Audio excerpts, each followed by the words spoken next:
Hold up. Wait a minute. This is Carla Renata, aka the Curvy Critic, and I shoot straight from the hip. Yeah, you know I'm always shooting straight from the hip. Let's take a trip around the curve.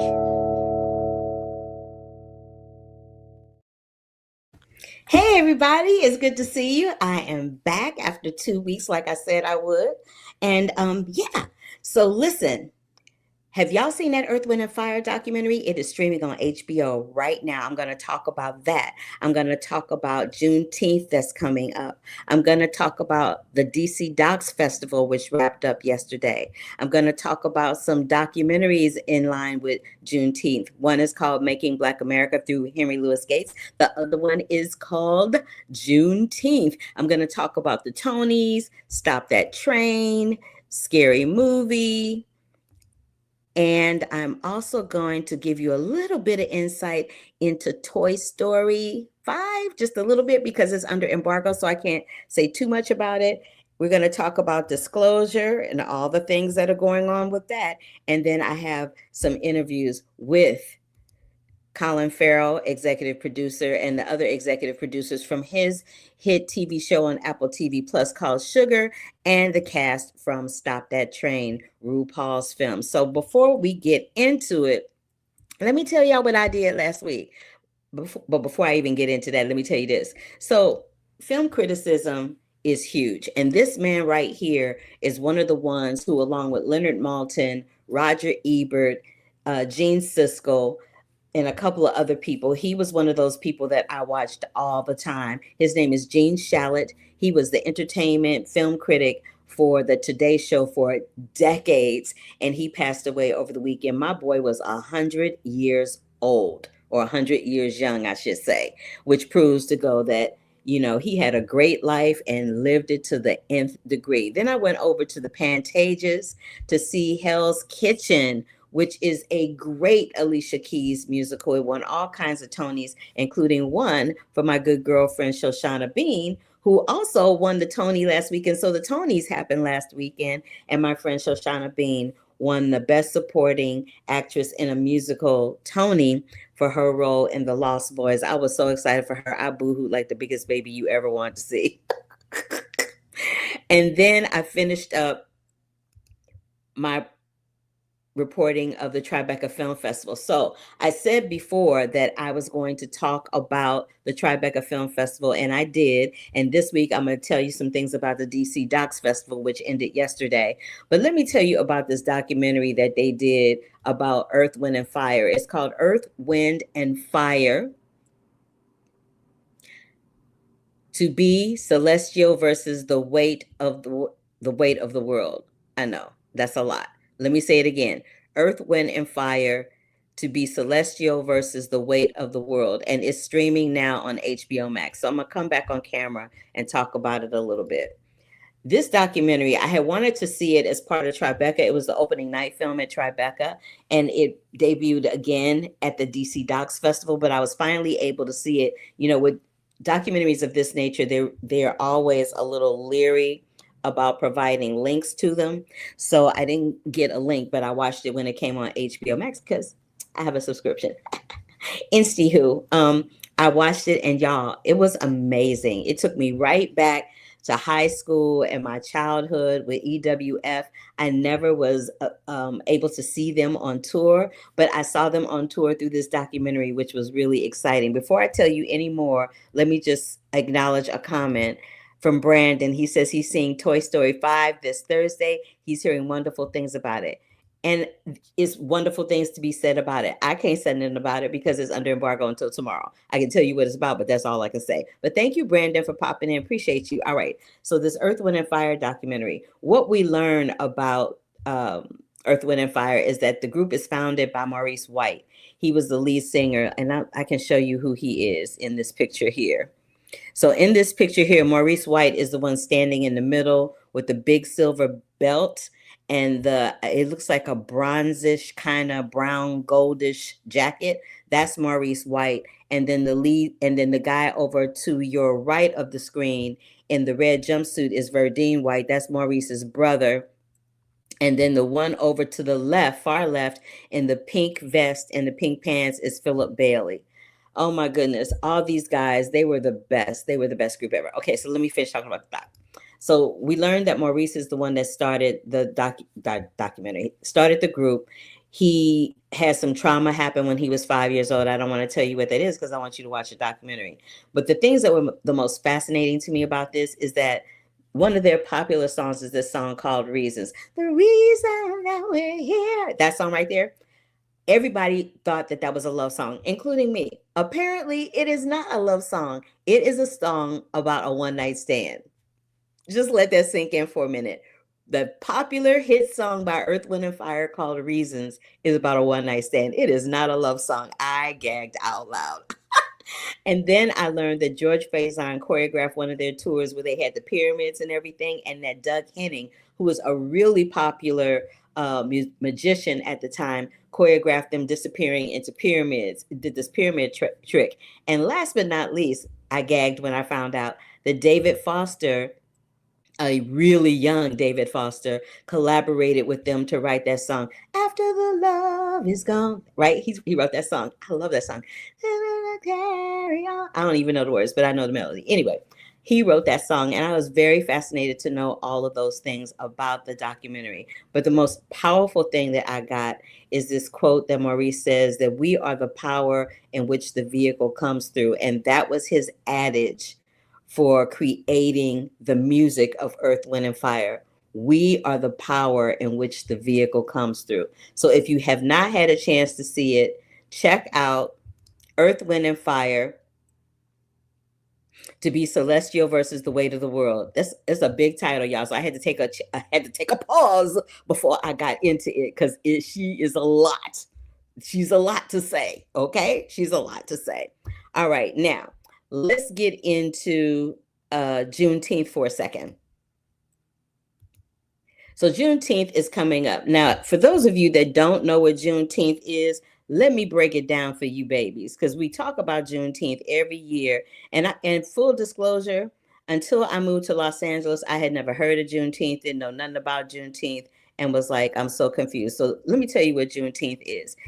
It was, until certain people got in the White House, it was a federal holiday that commemorated the emancipation of enslaved Americans in the United States, specifically enslaved African Americans.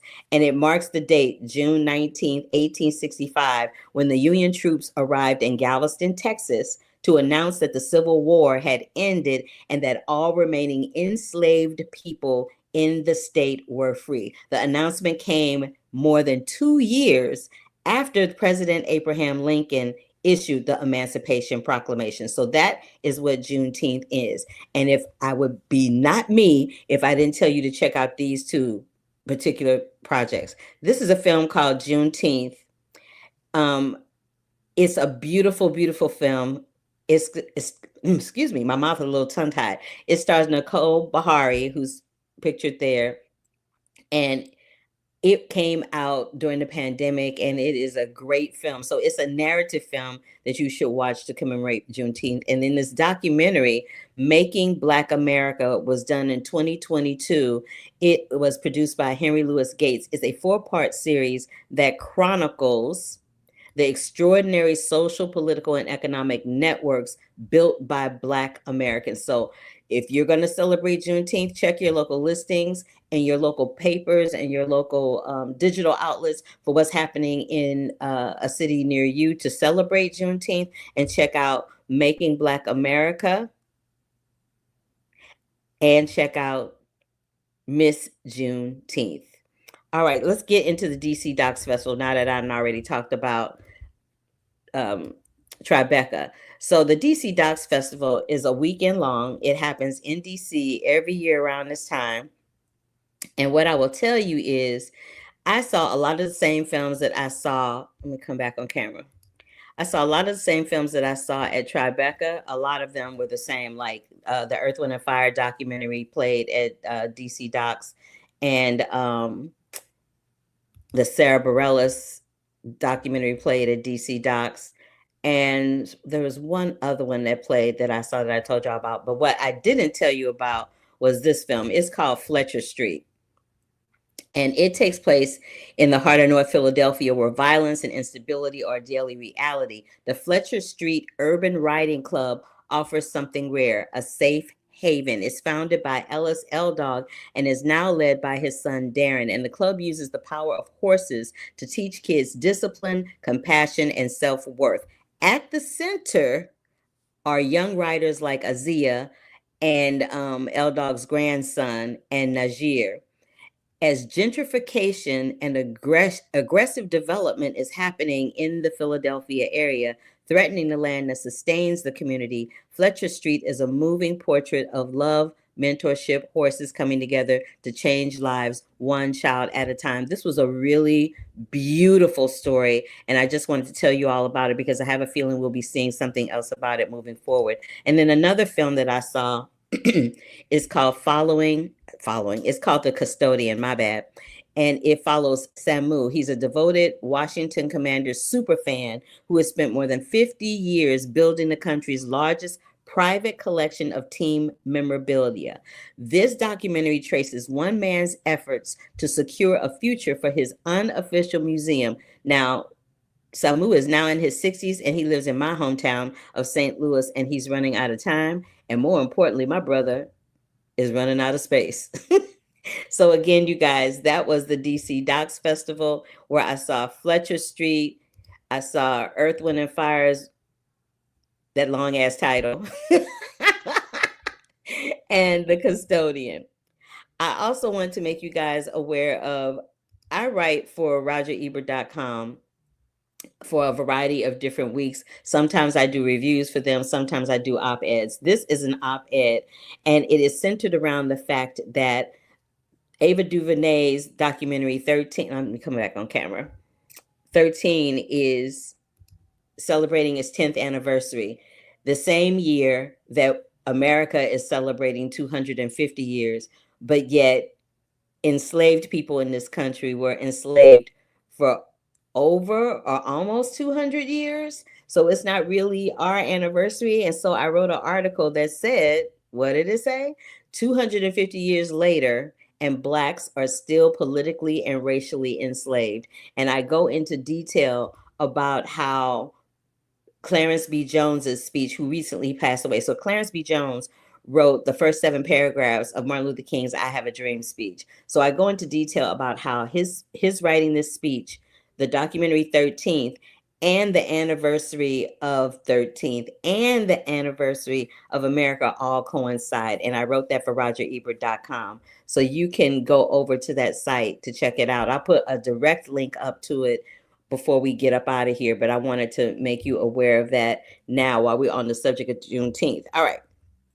So let's talk a little bit about Stop That Train, honey. Stop That Train was hilarious. It is directed by Adam Shankman, who also works really closely with RuPaul Charles, who does RuPaul's Drag Race. It opened in theaters on June 12th, and I had the opportunity to sit down with Miss Jujubee and Miss Ginger Minge, pictured in this photo. And I also sat down and I talked to Marsha, Brooklyn Heights, and Miss Simone, who are all in this film.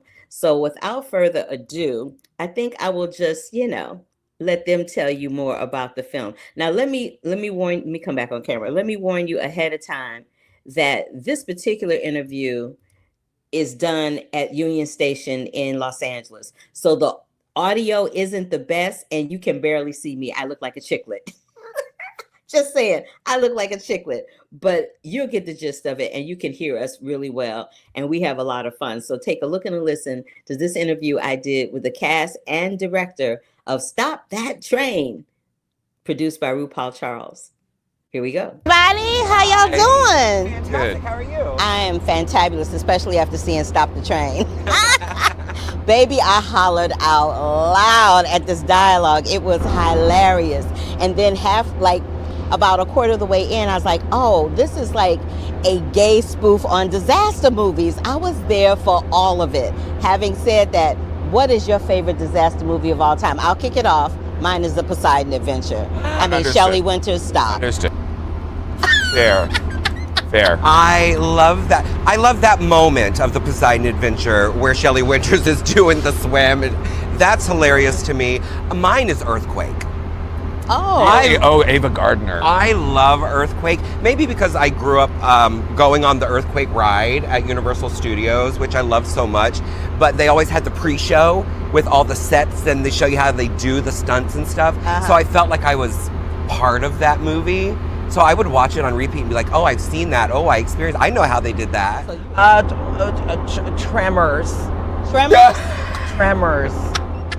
Those big worms were really scary to me. Is that a disaster? I think so. Damn, it was. Titanic, that's another good disaster, but I think that's kind of a comedy too, Because how could you be on a ship in the ocean and not see a big iceberg? It was a real story, right? Was it? Just like ours. Just like ours. This is based on a truth. I think this is more true than Titanic, personally. Yeah, well, I mean, it even says everything happened exactly like you see it. I love this. Does Snakes on a Plane I count can kind of Yes. that right. I love Snakes that on a Plane. That kind of Snakes is on a one. Plane does It count. rides the line very well. Yeah. I would have said that one an airplane for me. Okay. I think The Day After Tomorrow really stayed with me. Did you ever see that one? Like, You mean like a comedy. silly disaster movie? A silly disaster movie. You were like course. serious No, it's disaster. I was like, that one's like scary. Okay, like but Schindler's List. I mean, Yeah. I think Airplane is probably my favorite too. Yeah. My Okay. parents showed me that in like high school, and I was like, Okay. this is so good. Now, I forget who says this line, but one of the characters in the film says it's so satisfying when you become who you were meant to become. And I want to know for you all, being on the other side of this adventure, Yeah. what does that mean for you first? Oh my gosh. Well, I think that really like wraps it up really beautifully. That line really is how it feels. Because you have all these dreams and all these aspirations, and you work so hard, and you hope and you dream, and then it happens, and then you're living it, and you have to kind of like adjust to it, to the reality that it's actually happening. But it feels amazing and special, and I'm so happy to get to share it with these divas right here. For me, I feel like I'm still becoming who I'm meant to become. I feel like it's a lifelong journey, and I'm on my way there, but I don't feel like I've reached my final destination yet. But I am. That Final Destination, get it. Oh yes, but I. Another spoof. Another great disaster movie. Another great one. Spell the sequel. but I'm still just climbing and growing and enjoying the ride. Absolutely. I think I have to piggyback off you. It's like, especially this year, I'm kind of discovering myself. I was so much focused on drag and like getting myself out and like working and doing it. And now I'm kind of doing the opposite and like focusing on who I am and what I want as outside of drag and like really trying to figure that part of my life out. So I think it's definitely something that you continue doing. And as a person, you never want to stop growing. No. You always want to keep going to what's the next thing. But being here is definitely a milestone that Absolutely. I don't think any of us really saw coming. So just being in this film is kind of crazy. Yeah. Surreal. And that's one of my favorite things about drag is that there's constantly something new to learn, and new to try, and you really, if you want to, you never can stop growing. It's not about where you go. It's about the journey, right? And this is a part of this beautiful journey. And I'm so grateful that you picked me to do this. Y'all earned it. Well, you earned thank it. you. You've been working for years and years and years at this, and to be able to elevate you, I did. Well, we are old. Years and years and years and years and years. Born Some in of the my late older- 1900s. I know. They earned it. They deserve it. And I was really proud to be the one who got to say, okay, look, here's another thing for you guys, and let's go. I don't think that I'll ever be who I'm meant to be, because I think who I'm meant to be continuously changes. And I feel like this is such a pivotal step towards who I want to become and hope that I can. I think this is opening a lot of doors for a lot of people. It's brought us closer together, all of us, and I think this is just the beginning of some really great experiences. Can I tell you for all of us. something that was really interesting to watch? And clang, clang, clang went the trolley. Clang, clang. Train. Okay, continue. What was really, really interesting, and I think all y'all girls are incredible heroes, is because you have to realize, when an actor walks onto set, they come, they get on hair and makeup, they become the character, and they go to work. with these artists. A couple of dudes walk into work, have to become their drag personas, and then their drag personas have to become the characters. There's an extra layer that goes into it. And it is unbelievable to watch and so exciting as a director to sit there and go like, this is wild. This is wild what these girls are doing right now. Adam, you come from musical theater, which I kind of love because I was on Broadway and did musicals myself. So I was very excited. But I want to talk about these musical numbers that y'all did because they were fantabulous, especially the one with the little sequins and the baubles and things. How long did it take to learn the routines and how long did it take to execute them? Because of my choreographic background, I see things in a very choreographic way. I'm very definitive about like, let's just get this done. Let's do it over here. This is gonna be good on the girls over here. Let's just move the camera now. We're good. We got it good enough. You know, and it'll be like that. I've spent a lot of time in the editing room. So, well, and I'm a musical theater girl, and Juju is a trained dancer. Absolutely. Yeah. Absolutely. Yeah. The first dancer with 2 left feet. Yeah. And literally. Which is great when you're filming from one side of the train. Speaking of which, the number that y'all were doing where the train was moving, Yeah. because that was choreographed to perfection. Because that was tricky choreography because it could look crazy real quick. And it was very choreographed when you fell, when you got back up, like all of that was perfect. Well, you know the tea. Yes. That was not in the choreography. Oh. That was this one on a microphone in the background going, fall, fall. Really? Anytime I'd call fall, the camera would shake. So to make it look like that. So as they were dancing, I would just go, and fall, and fall. And so they were just like falling around. I mean, we were just doing it on the fly. And I was hoping that it was gonna look okay. Yeah. Exactly. Listen, full disclosure, when I was a beauty queen back in the day, it was the drag queens that helped me get it. Yes. They taught me how to be the face. They taught me how to do the hair. They told me how to do the flip at the end. Yeah. See, y'all know. Y'all already know. Yeah. You know. Y'all already know. They taught me everything that I know. And I'm so grateful for it. So congratulations to all of you so on this much. film. One last thing I want you to do for me. So at some point when they're trying to figure out the disaster of it all, how to squash it, someone says, give it to me straight and give it to me gay.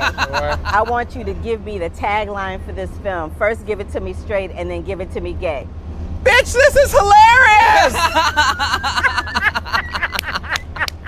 Very good. Thank you so much for your time today. I love y'all to death. I do. I'm so happy you enjoyed it. I did. I really did. I howled. I laughed out loud. Good. Happy. That's all Yay. doing it. I did. Yes. Perfect. Thank you. Thank you so much. All right. Baby, I did. When I watched that movie, I hollered out loud because it took me a minute to realize that it was a spoof on disaster movies. First, I was like, what am I watching? And then I kind of got with the program. And then once I got with the program, I laughed out loud. But I was, like I said, I'm a musical theater dolly. And so when they broke out into the musical numbers, I was all about it. But what I will say is that this film, just like Scary Movie, which I'm going to get into in a minute, this film is to the disaster spoof genre that Scary Movie is to the horror genre. They don't take themselves too seriously. And it's just a joke. The amount of jokes that they have toward that disaster movie Airplane in the Cockpit, no pun intended, is pure comedy. And Ginger and Jujubee's characters, they had heart. They had heart. They were in on the joke. They weren't the joke, is what I will say about all of these ladies. They were in on the joke. They weren't the joke. RuPaul Charles does a fantabulous, dragulous job at being the president of the United States. I just love that the president was a Black woman and a Black woman or a Black drag queen.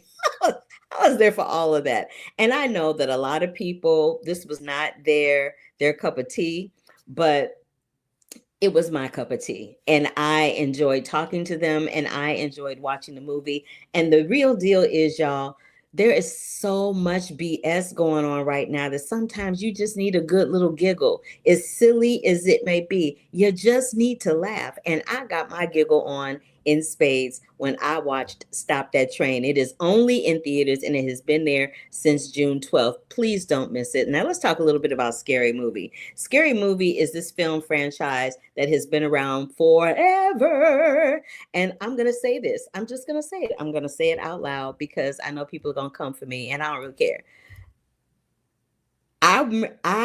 Some of my critics in the struggle, I like to say, because journalism is in a struggle right now. They talked about this movie so bad, and I just was like, again, sometimes you just need to giggle. It's a spoof. It's not supposed to be serious. Why are you comparing Scary Movie 6 to Scary Movie 5, 4, 3, 2, and 1? When it came out the first time, y'all dogged it. When it came out the second time, third time, fourth time, fifth time. And so what y'all gonna dog Scary Movie every time it come out? It's fun. It's fun to laugh. Lighten the F up. It is not that serious. It doesn't take itself that serious. And let me just say, I hadn't seen any of the scary movies. Scary Movie 6 was the first one I saw, and I was laughing out loud and didn't care that I was the only one laughing out loud. Actually, I wasn't the only one. There were people around me laughing too, but I had a good time. I got my giggle on with Scary Movie and Stop the Train. And I feel so bad that it's been poorly lauded by critics, but it has been applauded by Wayans fans,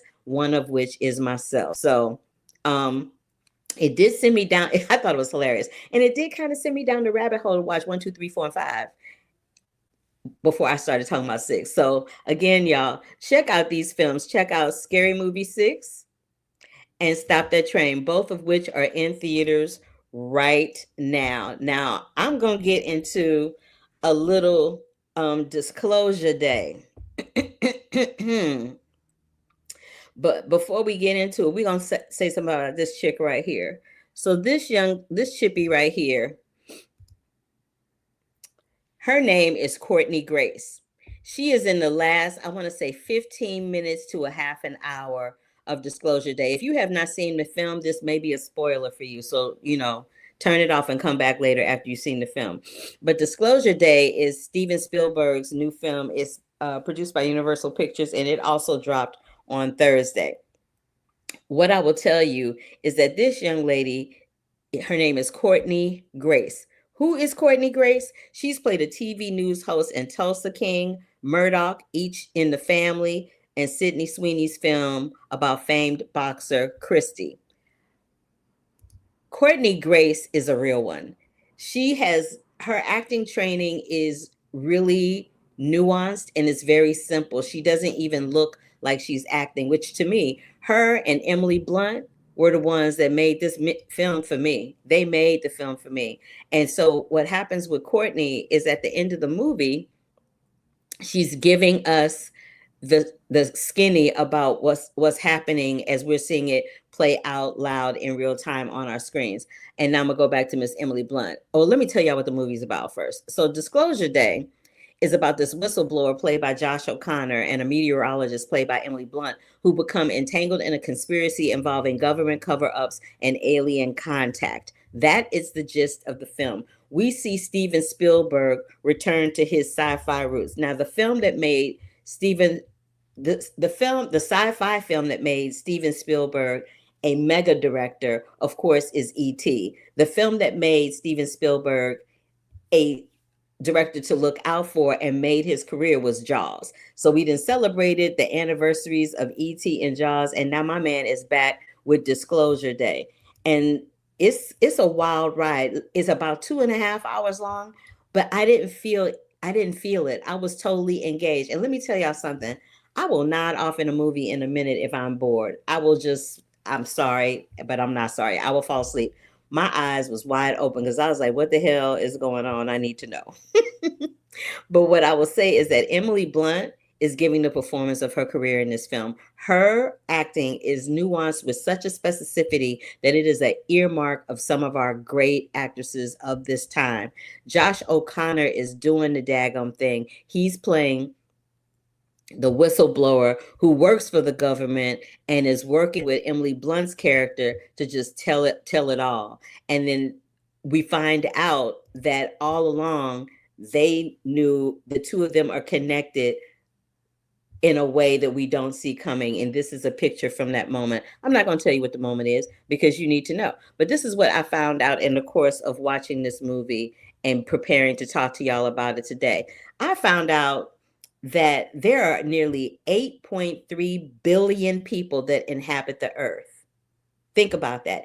8.3 billion people that inhabit the earth. And for decades, there have been these rumors that somewhere in New Mexico and in Pennsylvania, and I think it's Roswell, Virginia, that there is some camp that is housing aliens that have come down here that the government is running experiments on. That rumor has been going as long as I've been on this earth. It's a fact, and what they do is they give you a fascinating history of that rumor with supposed UFO and alien activity in those areas that I just mentioned. There's some pacing issues, but even with the pacing issues, I was still engaged. I really enjoyed this film, and it was really intriguing to see Steven Spielberg return to his sci-fi roots. I enjoyed it. Again, this is another film that critics dogged, and they didn't like it. They thought it was too long. They thought this, that, and the other. This is my thing. When I go to see a movie, I'm first and foremost going to be entertained. And then once I'm entertained, I think about what was it I did like, what was it I didn't like. If what I did like outweighs what I didn't like, then I give it a positive review. That's just me. If it's something that I didn't like, if I really, really, really didn't like it, I won't talk about it at all. And you won't see no article about it nowhere from me. FYI, but not really. That's how I roll. So thus far, we have talked about Disclosure Day. We have talked about Scary Movie.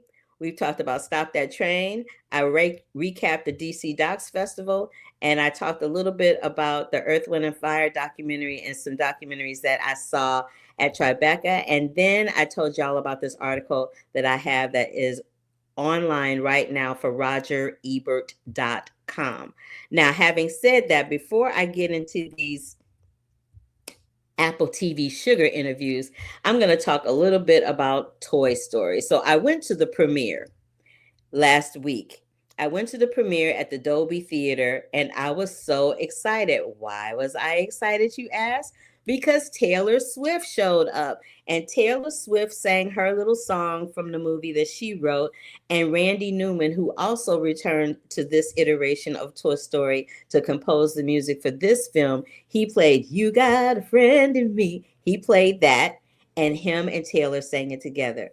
I witnessed history in the making and was so incredibly excited by that.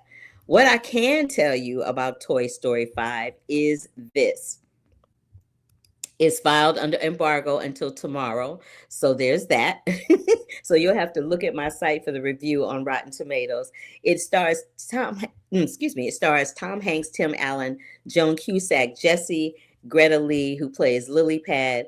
And I told you that Randy Newman returned for the score, and Taylor Swift sang and played one of her songs. Now, what this film does, this is what I can tell you, and it won't be a spoiler for you, and it won't break the embargo because everybody knows what it's about. So it's continuing the story of Woody, Buzz, and the gang as they face a new challenge from modern technology, a smart tablet named LilyPad. And that's literally all I can tell you. And the fact that the plot centers on toys, jobs being threatened by tech, forcing them to reunite for a new adventure. That's all I can say. That's all I can say about it right now. I can't get into the logistics of it or anything else, but I can tell you what it's about because that information is available everywhere. So again, if you want to check it out, it is hitting theaters this Thursday, and it's called what? Toy Story 5. And yeah, that's all I can say about Toy Story 5. All right, so now let's get into this interview with my boy Colin Farrell. So let me give you a little bit of history about this show. So this show is on Apple TV. It begins streaming season 2 this week, and it stars Colin Farrell, and he plays this kind of film noirish detective named John Sugar, who basically takes on these cases, very unique cases. And this last season, it was giving you an introduction to who John Sugar is. And then we find out at the end of season 1 where he comes from and who he really is. This season is a little more nuanced and delves a little bit deeper into who he is as a person. It delves into his character a little bit more. And this season also takes place in the Asian parts of Los Angeles, Koreatown, and other places like that. That's what I can tell you, because this also is under embargo, and I don't review TV shows here. I just talk to people that are from TV shows. But Colin Farrell and I met last year at the Telluride Film Festival when he was promoting a film for Netflix called Ballad of a Small Player. You can see that on Netflix right now. I met him during the promo tour for that and interviewed him for that film as well. And so when Sugar came up, I'm like, I got to talk to my boy Colin and find out what's going on. So take a look and a listen to this interview. I will tell you that because of the platform that I upload these interviews on, I have to truncate the entire interview to 10 minutes, and it's a little under 10, but you can see my full interview with Colin over on the YouTube channel. So anyway, take a look and a listen at this interview with Colin Farrell, executive producers Audrey Chan, Sam Caitlin, and Raymond and Jen, and Laura Donnelly from Sugar season 2 on Apple TV Plus. And I had talked to Wanda Sykes a little while ago, and she told me that she had embarked upon boxing for this role that she did. It was her first dramatic role, and she got into boxing and she never got out. Wow. So I wanted to talk to you guys about navigating the stunt work for Sugar, because y'all was jumping and running and boxing and doing all the things. And I just wanted to talk about what kind of training it took to go through those scenes, because I can't imagine that you've done something like that before to that nature in an episodic series, probably in a film, but not in an episodic series. Yeah, I first got turned on to boxing when I saw The Bourne Identity, and that was Matt Damon's first go at being an action star, and I had never seen a sort of transformation in my life in following an actor, going from the roles that he's played before that to go to an action star in that instance. And I remember there was one interview where he said boxing training taught him a directness that allowed for him to take that into his craft. And it was a one-to-one that he was able to directly apply that into his acting and a straightforwardness. And I found that to be fascinating. And those two I feel like acting and boxing have been tied together for quite some time. And some of the greatest, most cinematic movies are about boxing and boxers. And we're always curious about, because it is the most raw form of battle, from one human to beat another human. And those themes are so universal in so many ways. So I thought I needed the discipline of a boxer. They are the most well-conditioned, most fit athletes in the world. And B, I felt like that's a tool that I could put into my tool belt and I can use at any time. And it's also just really fun. It's really fun to just stay engaged for that period of time and not to block out everything and you're just right here. So, yeah. We're dealing with something in the film noir space. So I'm wondering, with film noir films, there's always something that you quote, like, here's looking at you, kid, right? From Casablanca. Do you guys have films that you quote all the time? Do you have a quote that you're like from a film that you just kind of use it as your go-to? I'll just kind of make like a little tie-in because, in Chinatown, he said, how you like them apples? And you hear that again in another Matt Damon movie. And, it's something that I think about saying all the time, but I think it's too cheesy to say all the time, but how you like them apples? It's just, anytime I serve something or like I feel like I just want an argument, I think in my head, how you like them apples? With a thick Boston accent, yeah. Yeah. I mean, I probably have a lot, but I'm the one I keep thinking of Will Ferrell for whatever reason. He was pretty seminal in my youth growing up. And I feel like any one of his lines, maybe from Anchorman, probably have stuck with me and maybe I use on a regular basis. And what would that be? 60% of the time it works all the time. That's actually a Paul Rudd line about Black Panther cologne that uses real bits of Panther. But I think just that line, 60% of the time it works all the time, is kind of profound in a way. It gives me hope It's a hopeful sentence, right? It is a hopeful sentence, and I'll be stealing that. Thank you and Please good do. night. What comes to mind, because I was just talking about Life of Brian earlier, where he's telling all the cult members that are following him, says, you're all individuals, and everyone says, yes, we're all individuals, and then one person says, I'm not. That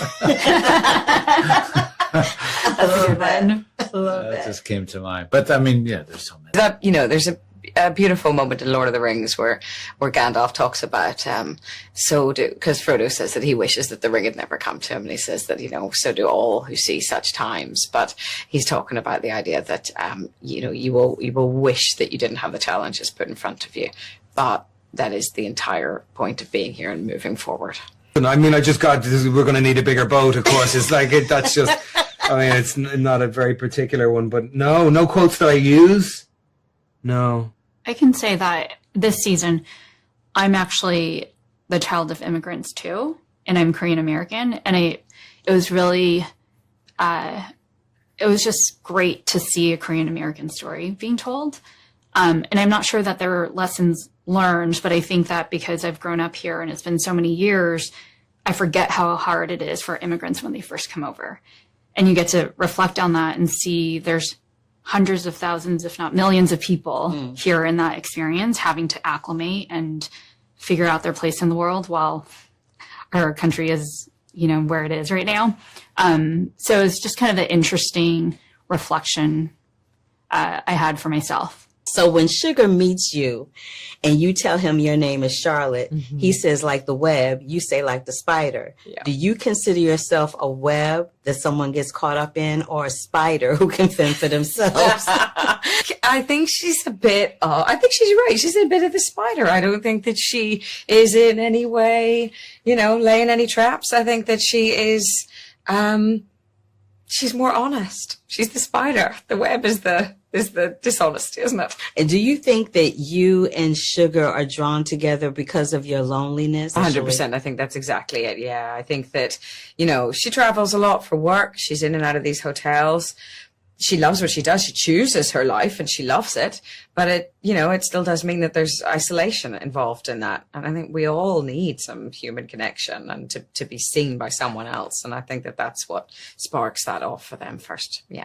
Now, we all learn things from watching movies. Sometimes we get a quote from it. Sometimes we get a life lesson. Yeah. Sometimes it mirrors our own lives. What have you learned from watching movies? That everybody is going through their own thing. I think that movies really engender, and TV and all stories really engender empathy. And that's the whole point of what we do. And I think that it's always a really important thing to bear in mind that everybody is got their own story going on that you don't know anything about.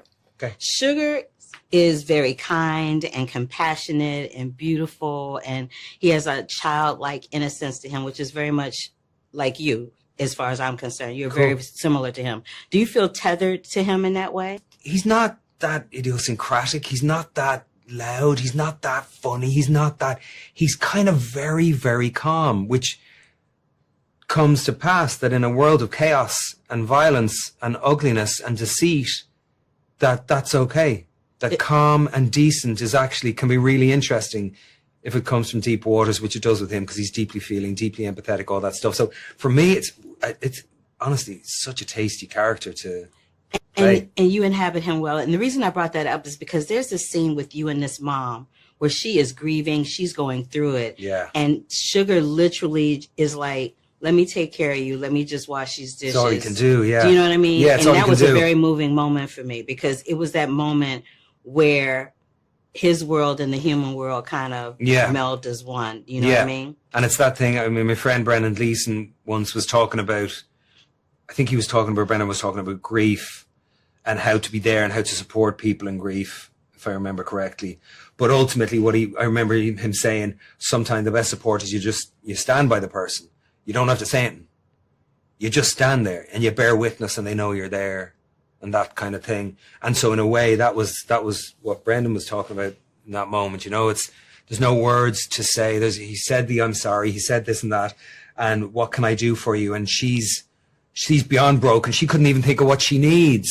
She's in such pain. Her life has stopped. The clock is fucking but she's still got breath in her body, but she's dead from grief. And he just sees the plates and he goes, okay. Yeah, that moment resonated with me very strongly because I had lost my dad. So when I lost my dad and then I watched that show, I was like, oh, see. I'm sorry, love. When did you lose the old man? I lost my father in February Of last year? Mm-hmm. We lost ours in March. Oh, wow. Claude, was it March or April? It was April. April 9th. Yeah, I'm sorry for your loss. It's a trip. Yeah, it is. Oh my God. The hardest thing for me was the fact that my father was a very lively person. Yeah. Do you have any recording of it? I know it's not the same. Okay. I know it's not the same. I know in person in the moment. My father was. Do you have him well documented? Do you have him well documented? Yes. Man, I love your old man. I never even met him. He brought you into the world. Look at you, man. Thank you, Colin. Yeah, he must be your chip off the old block then. Yes. You're like, people think you're more like him than your mom, or no? It's a little bit of both. It's a little bit of both. Yeah, but my father had the ability to walk into any room and make everybody feel like they were at a party. Well, and I think I inhabited that from him. You fucking did. I can guarantee you did that. Yeah, the rest I don't know. But that, yes. Gold star. He makes me smile because he's just always present and in the moment and engaged in the conversation and listening, which a lot of times when I do these junkets and I interview people, they are not. So having said that, I want to thank Colin Farrell, Sam Caitlin, Audrey Chan, Laurel Connolly, Raymond Lee, and Jen Ha for giving me some time to talk to them about season 2 of this show right here called Sugar. And it is streaming this week. It's dropping this week, y'all, on Apple TV+. Let's just reiterate what we talked about, okay? So that you guys can go and watch it. With Juneteenth on the horizon, I want you to go check out Making Black America. It is a Henry Louis Gaines 4-part documentary series. Find Miss Juneteenth. It is streaming online right now. Check out Hell's Kitchen when it comes to a city near you. And go over to HBO Max, or Max, whatever they're calling it now, to check out the Earth, Wind, and Fire documentary. I'm not even going to attempt that title because it's long as hell. Stop That Train is in theaters. Scary Movie 6 is in theaters. And of course, Disclosure Day is in theaters. And Toy Story 5 is opening in theaters on Thursday. Coming up in a couple of weeks when I come back, we're going to talk about Javier Bardem because why? I am going to his hand and footprint ceremony. I'm going to talk about that in a second before I go. I'm also going to see Supergirl, and I'll be talking with my good girlfriend, Octavia Spencer, about her new Prime Video series, Ride or Die, which is hilarious. And we'll be reviewing a film called Levictus, which was a big hit at the Sundance Film Festival earlier this year. So let me talk a little bit about Javier Bardem. So he's getting his hand and feet footprint ceremony tomorrow. Now, he already has a star on the Hollywood Walk of Fame, and sometimes people get it confused. Sometimes when they do the star and the hand and the footprint at the same time. But Javier Bardem got his star in 2012, so he's already finished that part of the ceremony. And tomorrow he is getting his hand and feet immortalized in front of the Chinese theater, the TCL Chinese Theater. And I was fortunate enough to be invited to celebrate that with him. So I'm very excited. Again, his name is Javier Bardem. I've interviewed him for Pirates of the Caribbean. I've interviewed him for The Little Mermaid. He is a lovely, wonderful human being, the husband of Penelope Cruz, and an amazingly gifted Academy Award winning artist. I might be wrong about the winning. He may just be nominated. Don't quote me on that one. So anyway, you guys, I'm so glad that you tuned in to join me. If this is your first time joining me, give me a big thumbs up if you're on YouTube to let me know that you stopped by to say hello, whether it was in real time or after the fact. Click that bell for notifications if you are on YouTube. YouTube. If you are watching this via Facebook, LinkedIn, or any other social media platforms that I stream this on, thank you so much for taking the time to watch. I appreciate you, and I'll see you in a couple of weeks, okay?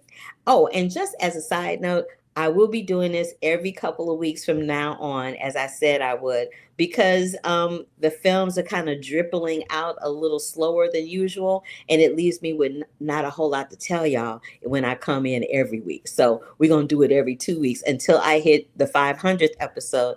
And when I hit the 500th episode, y'all are going to know, and I got something special for you. But until that time, love, peace, and hair grease, and deuces. I'll see you in a few weeks, okay? Bye, babies.